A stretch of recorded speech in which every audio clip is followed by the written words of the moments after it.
నా పేరు షాన్వాజు, సిపిఐ నెల్లూరు జిల్లా కార్యవర్గ సభ్యుడిని. అందరూ కూడా గత ఎన్నికల ముందు చంద్రబాబు నాయుడు గారు 50 సంవత్సరాలు కలిగిన బీసీలందరూ కూడా ఎస్టీ ఎస్సీ మైనార్టీలకి పింఛను మంజూరు చేస్తామని చెప్పారు. కానీ 15 నెలలు అయిపోయింది, అంటే ఇంచుమించు 1.5 సంవత్సరం దాటేస్తుంది.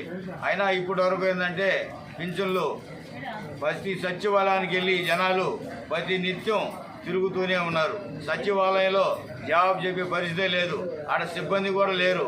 ఏదన్నా మా ఓటోళ్ళం పోయో లేకపోతే అధికార పార్టీ నాయకులు పోయి చెప్తే వాళ్ళు లైన్ చేసుకుంటున్నారు, వాళ్ళు అర్జీలు తీసుకుంటున్నారు. వాళ్ళందరినీ ఇంకా రాలేదు ఇంకా రాదని ఆ విధంగా పంపించేస్తున్నారు. అందుకోసం ఈరోజు మేము కమ్యూనిస్టు పార్టీ తరఫున ఇక్కడ అందరినీ కూడా వృద్ధా పెన్షన్ కోసం, వికలాంగులు పింఛన్ కోసం, ఒంటరి మహిళల పింఛన్ కోసం మేము ఈరోజు కమిషనర్ గారికి అర్జీ ఇచ్చాము. కమిషనర్ గారు దీని మీద మధు అనే పింఛన్ నమోదు చేసుకునే మధు గారిని పిలిచి చెప్పారు. ఆ విధంగా మొత్తం కూడా పింఛన్లు ఇచ్చేదానికోసంగా ఈ ప్రభుత్వం ముందుకు రావాలా, కమిషనర్ గారు బాధ్యత తీసుకోవాలా.